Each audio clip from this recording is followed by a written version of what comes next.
this game, you can see that I'm going to be playing the U.S. aircraft carrier Lexington. This is a Tier 8 aircraft carrier, and I'm just going to give you some general information about it before we get into the game, so you can see that how I set it up and why. I won't make any claims that how I set it up is the best way, or even that it's a good way. It's just the way that I set it up, and if it helps you at all to have this information, well, then I'm very glad to take the time and show it to you. All right, so let's take a quick look at the equipment. Here's how I broke this down. I used Air Groups Mod 1 in order to increase the return speed on squadrons by 20%. Aircraft Engines Mod 1 for squad engine boost duration of 10%. Attack Aircraft Modification 1. That gives you an additional 2 seconds of attack aircraft attack time, which is, at least in my opinion, really handy against nimble, maneuverable ships. In slot 4, Bombers Mod 1 gives you 7.5% more HP on your bombers, which do considerable damage. We'll go through that a little bit later. And Flight Control Mod 1, aircraft prep time minus 5%, and a maximum number of aircraft of each type on the deck is increased by 2. So that's how I set it up. You can see I've got everything here completed. And in order to see the captain that I use on this ship, you have to take a look at the midway, because I did move the captain to the midway. You can see I haven't really done anything else with the midway at this point, but there's the captain. And here's how I set up the captain. Now, if you're a CV player and you feel that I've done this completely backwards, I'd love to hear why and what you would recommend. Okay, slot 1, or the first section of our commander skill, I took air supremacy for a further decrease in aircraft prep time of 5%. Second slot here, improved engines, increases squadron speed by 2.5%. And then you can see I didn't take anything down here. I took sight stabilization, gives all of your aircraft a 7.5% aiming speed increase, which I find very handy. Aircraft armor, it reduces the continuous AA damage by 10%. And survivability expert, increasing your aircraft HP by 25. Now, I think probably I will get to this enhanced aircraft armor, because no matter how hard I try, I find it very challenging to keep all my aircraft from being shot down unless I make one run and then push the F key and then just start with another squadron. So that's how I set up the commander and set up the modules. Now let's take a look at how this ship performs in the game. Okay, so here we are in the game, and we'll take a look at how Lexington performs with the modules that I just showed you and the ship's commander that I showed you that I now have on the midway. In this game, if you take a quick look at the mini-map, you will see that my entire team, with the exception of our Bismarck, has gone to the ICOP. Now, maybe you've seen this in your own games and have been as frustrated by it as I was in this game. But I think especially if you're playing an aircraft carrier, it is very important that you help provide sight of the red team for all of your team, which you can see, if, again, looking at the minimap, most of my team are parked behind islands, with the exception of our Mahan, which is pushing into the Alpha Cap, and our U-69, which, I don't remember if he was actually surfaced and helping Cap or if he was submerged. But either way, I wasn't feeling too good about the game at this point. You can see our North Carolina and our Colorado have both taken some good shots, and I'm trying to provide spotting for my team. But I do see a cruiser here on my port side that I think I can land a strike on, so that's where we're going to pick up this game, right here. Fighter airborne. I put a fighter in the air because I'm outside of AA range. There's a sub directly below me, and I'm going to try and land some torpedoes on this duplex. I would love to be corrected if you know the proper way to pronounce that. And I do manage to land a couple of hits and get a flood, but with my fighter out there, he's going to stay visible. Well, he backed just far enough away to get out of sight, but is now back in sight as my aircraft circles around, and I can stay close enough to try and keep him spotted for my team. Now I'm going to try and drop him again, but I think he's probably going to be dead before I get there. Yeah, definitely. Alright, so what to do now? It looks like my team is probably going to be successful securing the Alpha Cap. Our Bismarck, well, it's about like you'd expect. So our Bayard takes out the Duplex and then takes out the Catch-A-Lot. Way to go, Bayard. Meanwhile, their Gorizia finishes off our Bismarck. So we are down a Bismarck, and the bad guys are down a Catch-A-Lot and a Duplex. We still haven't secured the Alpha Cap. Now I need to move to the corner, because as it stands right now, most of my team is setting themselves up to be crossfired.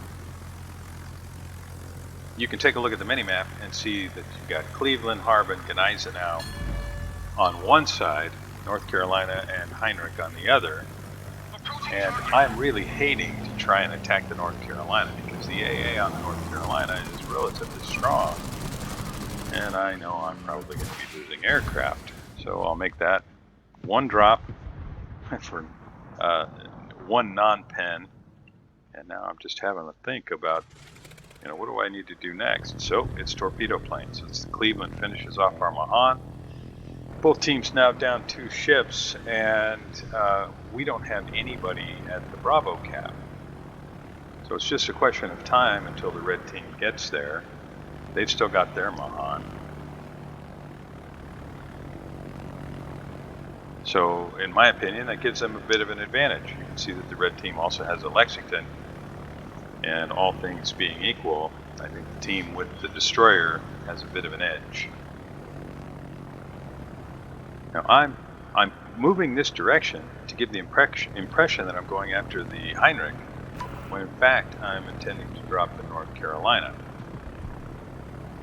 I want to try to start some flooding on the North Carolina, and I have to brave this flat cloud and weave between them here. Maybe I can catch the North Carolina with some torpedoes while he backs up, and you can see I'm just bleeding aircraft. But if I can get him flooding and he repairs, well, then it helps my team. I did get one more torpedo in the water. I'm hoping he's going to come to a stop and then start moving forward again, and then maybe I can get another flood. That's the hope. But you saw how quickly my aircraft disintegrated, and that's even with the modules and commander skills that I took. I do manage to land one more torpedo, and I do get a flood. And you can see that we've got one of my teammates wondering how in the world we have not secured this cap yet. And Queen Elizabeth manages to finish off the North Carolina. So I've landed 6 torpedoes and a little over 30,000 damage. Not what I would call a stellar beginning, but I am helping my team to finish off the 2 battleships that were on this flank. Now this is really tricky. You're going to see what I'm talking about here in a minute. Once you encounter the edge of the map, it's about like hitting a window when you're a bird.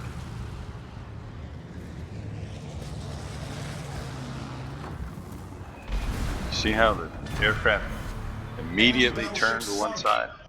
But I was able to finish off the Prince Heinrich. So the red team, just like that, is down 4 ships as their North Carolina and Heinrich come under a pretty withering fire, but the red team has secured the Bravo Cap, which we kind of expected. What to do now? Well, I have to provide vision for my team. You can see some smoke there.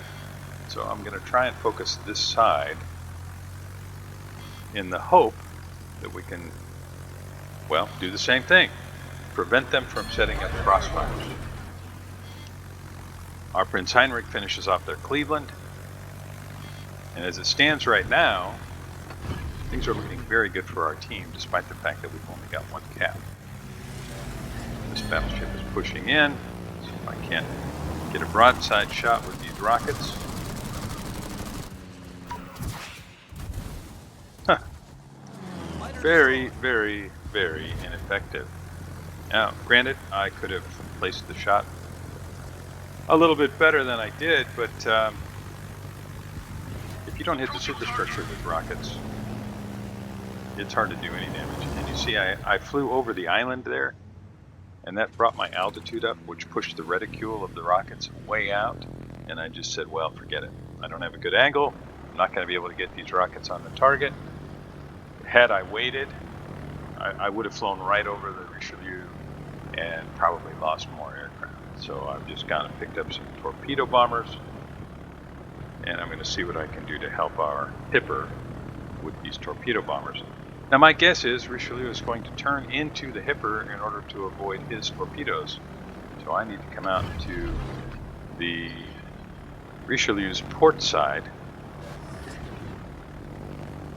Now it's going to put me in harm's way here with the combined flak and AA of both the Gorizia and the Richelieu, and now the Gneisenau. But I'm going to follow up the torpedo strike from the now destroyed Hipper with torpedoes of my own and hopefully land one or more of those. I do land 3, but no flood. I was really hoping to get a flood. And now, bombers.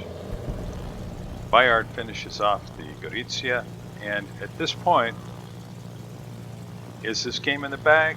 Well, you've played WoWs for a little while. You know how things can turn on a dime in this game. I don't want to count any chickens. Our Aoba is in pretty bad shape. Our Bayard is really banged up. Our Prince Heinrich is really banged up. But it's looking pretty good. Now, can I finish off Richelieu with bombs before someone else beats me to it? Well, that's what I'm going to try. I managed to weave in between all of the flak clouds. Only 900 HP left. And I'm too late. Queen Elizabeth finishes off another ship before I can get there. Fighter returning to ship. Yeah, no real reason for me to continue that attack. And this game is pretty safely in the bag. Now, I've landed 9 torpedoes, which, you know, is not horrible, but you can see it's limited effectiveness. I mean, it's 9 torpedoes, and I've done 43,000 damage. Yeah, that was pretty awful. You're going to find that despite all the claims to the contrary, if you fly into AA and stay there any length of time, you're going to lose all your aircraft. So, loss mitigation becomes a pretty important part of playing NECV, and this was played some time ago, and to be honest, I still really didn't have a handle on that, which I imagine you can see pretty clearly.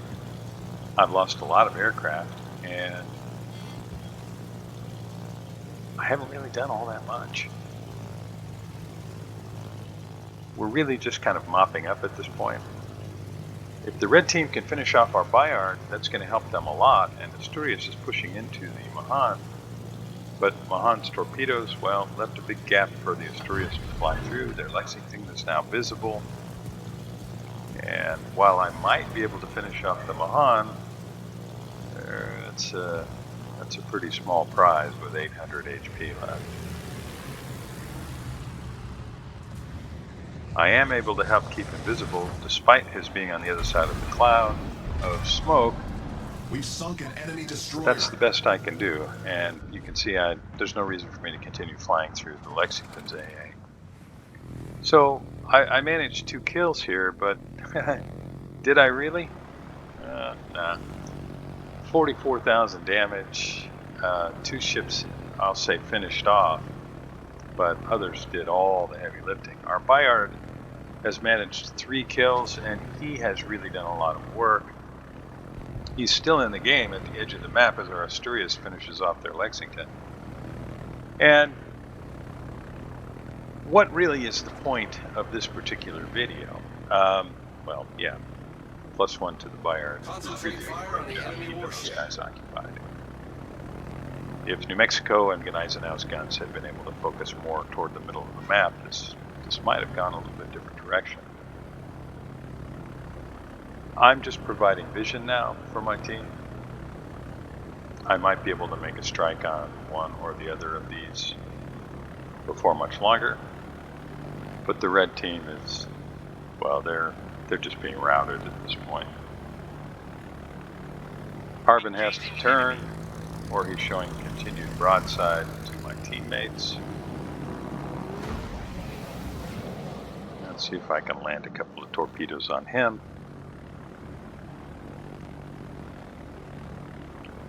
Yep, there's one, and that's probably going to do it right there. Well, I can take some credit for that kill, but there's no glory in it. The game's already over. So, getting back to what is this replay all about? Why did I put this together? Well, to show you how quickly your aircraft will evaporate if you're not careful where you put them. But also to serve as an example that sometimes when your team lemming trains, it can work out, especially if you're in a CV or I guess a sub or DV. If you can provide vision for your team and you can allow all that focused fire to come to bear on something, it can really throw the game in your favor. So my opinion, don't despair if your team lemming trains. It's one thing if you're in a battleship and you're not going to be able to provide vision for your team, but if you're in a destroyer, a sub, or a CV, and you're able to provide that concentrated grouping of your teammates targets to shoot at, it can, like it was in this game, be really, really effective. That's pretty much it for now. I really appreciate you spending a little bit of time with me. Obviously, this game there's really not going to be a whole lot of excitement left in this game. If you enjoyed this, if you got anything out of it, I'd love to see any comments or questions you have below. If you did enjoy it, I hope you'll like and subscribe. Maybe point your friends this way, and I'll see you next time.